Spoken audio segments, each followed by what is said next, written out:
Thank you, Mr. Chair. Distinguished member of the Advisory Commission, let me start by thanking the National Kingdom of Jordan for generously hosting this meeting today, and allow me also to express my gratitude to Foreign Minister Ayman Safadi for your unwavering commitment to mobilize support to Palestine refugees and UNRWA. I have witnessed firsthand your personal and tireless commitment to supporting the community. Thank you very much.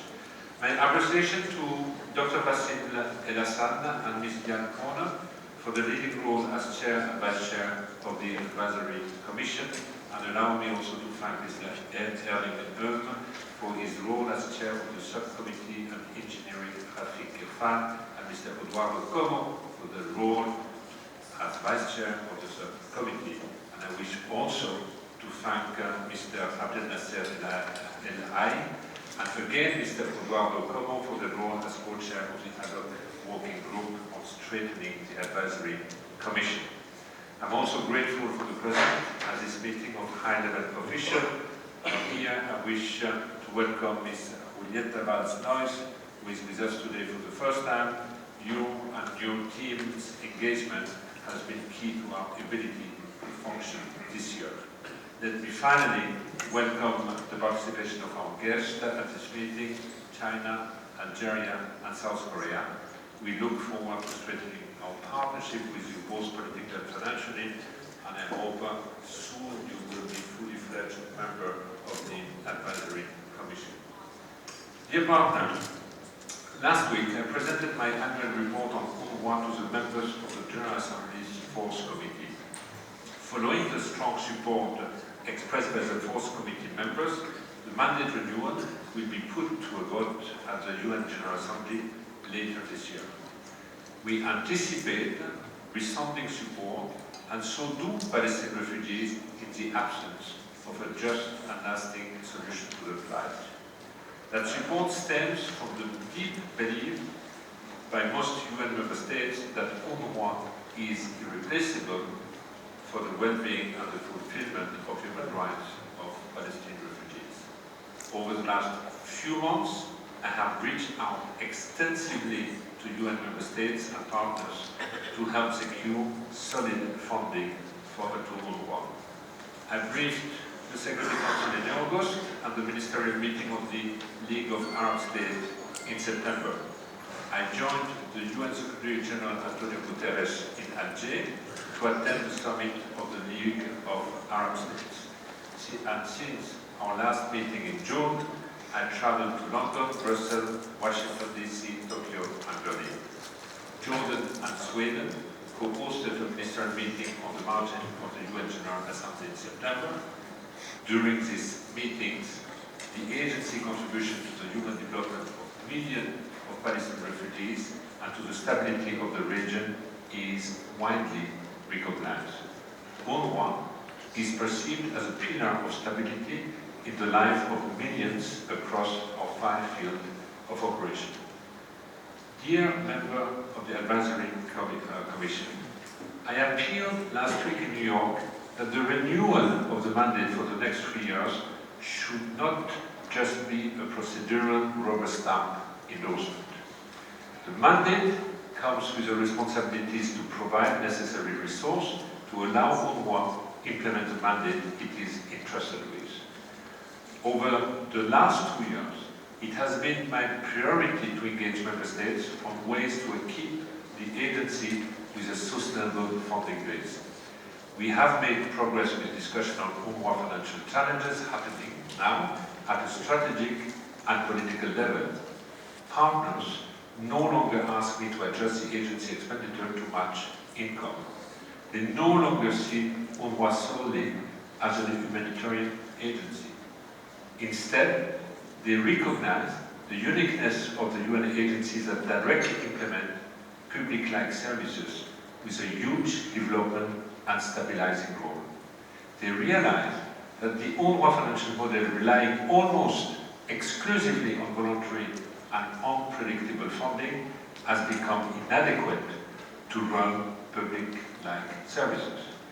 Education, health, and social protection services require stable, predictable annual budget that take into account the changing environment, including conflict, crisis, rising costs, and inflation globally. Since I joined UNRWA nearly 3 years ago, it has been my priority to seek this much-needed stable funding base.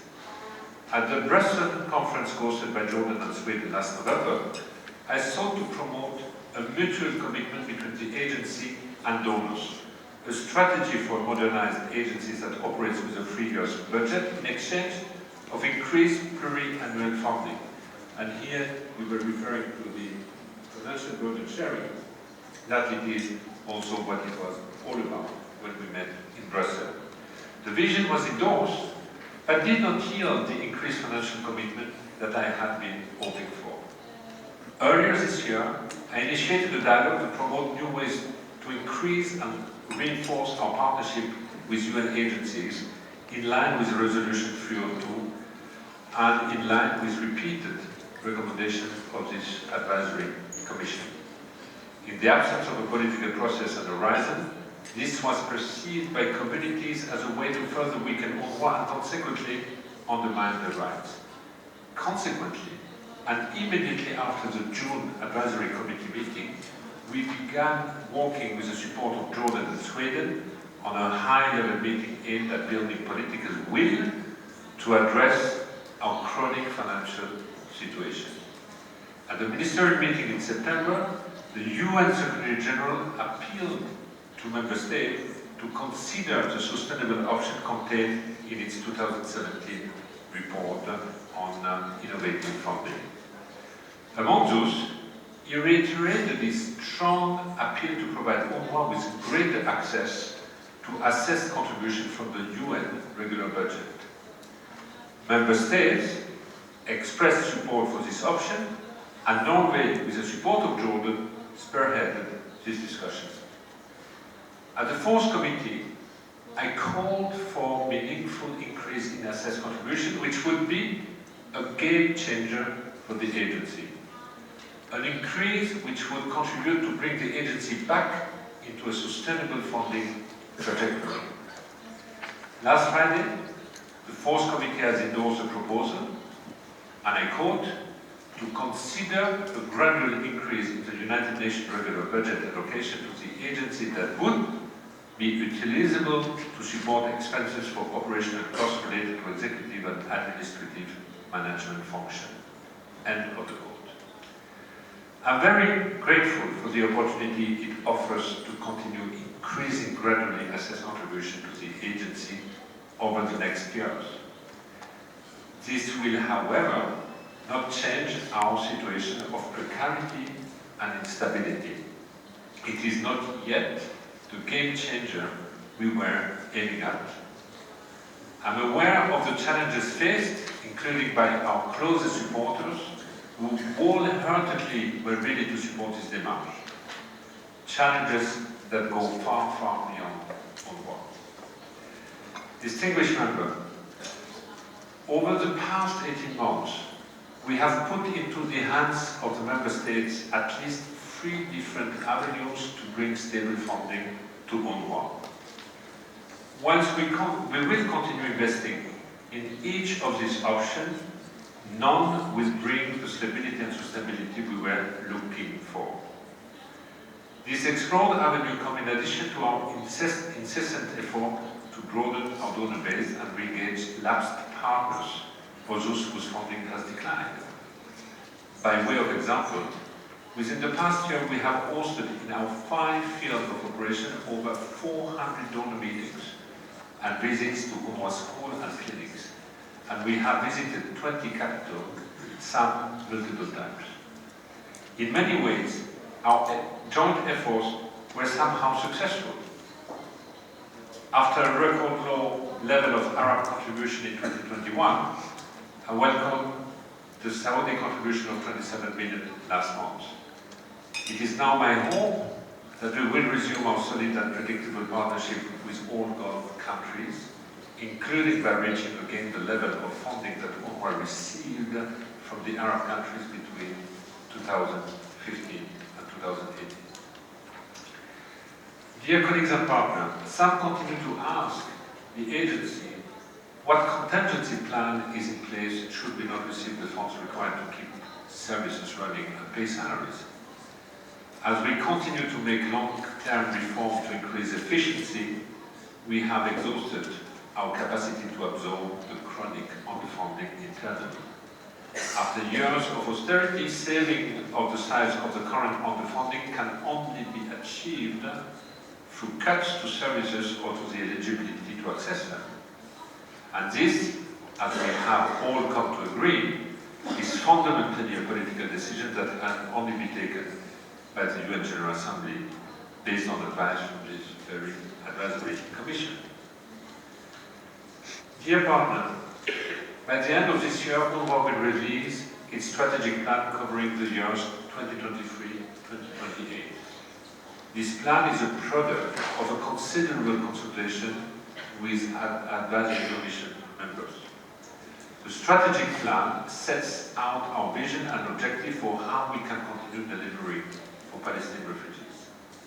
It is underpinned by a drive for modernization, both in our programs as well as in the management system that enable effective and efficient delivery. We are committed to achieving the strategic plan and to modernizing the agency. But a looming question in the back of our minds persists. Can we do so under the current circumstances the agency is going through? The statu quo is not bearable anymore, and we should not be locked into its tyranny.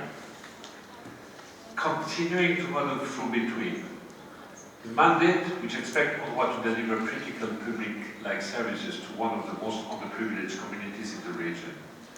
The financial resources capping at the 2012 level and the inability to change the scope or mode of service delivery because of the way it is perceived is not an option anymore.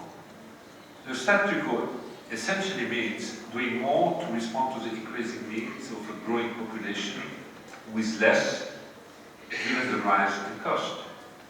This will become increasingly impossible operationally and politically.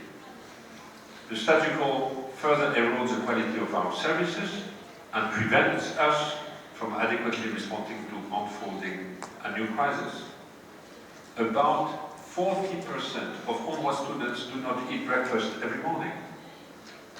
Trauma and psychosocial distress among students has become commonplace in several fields. We need more resources if we want to maintain UNRWA's ability to deliver the high-quality education we have been known for. Our hospitalization program needs more support to remain effective in protecting Palestine refugees' access to hospitals amid widespread poverty and collapsing public services, in particular in Lebanon, Syria, and Gaza. The statu quo will increase health and security risk for refugees and staff as critical maintenance work and replacement of assets depleted by years of austerity will be further postponed. The statu quo will undermine our ambition to support the digital education and access of Palestinian refugees, children and youth. And it will weaken our effort to uphold humanitarian principles as we continue to rely excessively on daily paid workers to be teachers. The statu quo is not an option for those concerned about the human development of Palestinian refugees and the protection of their rights under international law.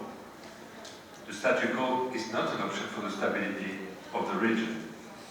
It erodes our ability to deliver and will slowly lead us to our implosion. And then what? You refer to this, Minister, but already today, boats sink in the Mediterranean with Palestinian refugees on board. This is a stark reminder of the level of despair among the refugees, particularly those living in Lebanon, Syria, and Gaza. The spread of cholera in Syria and Lebanon is another indicator of the massive deterioration of the living condition for the people. Deteriorating services in the West Bank are adding an additional layer of stress on the population facing levels of violence not witnessed in the last 15 years. Mr. Chair, failing to provide the agency with a sustainable funding base cannot be an option.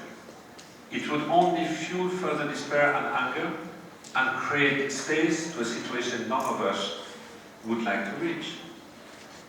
This scenario can still be averted though. We do not, however, have the luxury of time nor of waiting. Donor fatigue and the failure to resolve one of the longest lasting conflicts in the world does not absolve member states from their responsibility towards Palestine refugees. The changed regional dynamic should not stand in the way of supporting a UN agency development and humanitarian work. Improving the living condition of Palestinian refugees, particularly in camp, will not weaken the rights which are strongly enshrined in international law. I'm appealing to you, member of the UNRWA Advisory Commission, to work with me on 3 tracks. First and most urgent, in the coming weeks, UNRWA urgently needs between 50 and 80 million to be able to end the year and keep the schools and health center and other basic services running. Failure to muster that amount poses immense risk of industrial action, strike, and consequently suspension of services. Second, the agency requires a capital injection of close to $200 million over 3 years to reach the objective of the UNRWA strategic plan. The investment is required to restore assets depleted by years of austerity, to support our digital transformation and to live up to our environmental sustainability commitments. The capital injection will also help reinforce our current fundraising capacity. And third, it is becoming urgent we agree on ways to equip the agency with a sustainable funding base. Over the last months, think tanks and academics have laid out different scenarios should the underfunding of UNRWA continue. Some scenarios may look far-fetched, but a steady deterioration of the quality and quantity of UNRWA services can only lead to the most challenging scenario. I appeal to you to be open to new ideas and leave no stone unturned to ensure we can continue implementing the mandate. Dear member, under the new mandate cycle, UNRWA will turn 75. This will be 75 years of what was supposed to be a temporary UN agency and 75 years of failure to find a political solution. It should be a time of reflection on how we want to live up to our commitment and continue to support a dignified life for Palestinian refugees until there is a just and lasting solution to the plight. Finally, I will not conclude without paying tribute to our over 28,000 staff, mostly Palestinian refugees, who, despite immense personal hardship, continue to do everything they can to deliver quality services. They continue to innovate, as we have witnessed repeatedly over the last years, from the launch of a digital learning platform praised by UNESCO to the spearheading of digital healthcare in the developing world. In this, they are supported by a dedicated and professional team of international staff. I would also like to thank the donors around the table, particularly those who provided biannual and end-of-the-year funding to keep schools and clinics running, as well as those providing flexible funding to manage our repeated cash prizes. Last, a word of thanks to the host countries who, despite increasing challenges, continue to lead by example by hosting millions of refugees. I look forward to our discussion over the next 2 days and appreciate your advice on building a stronger UNRWA. Thank you.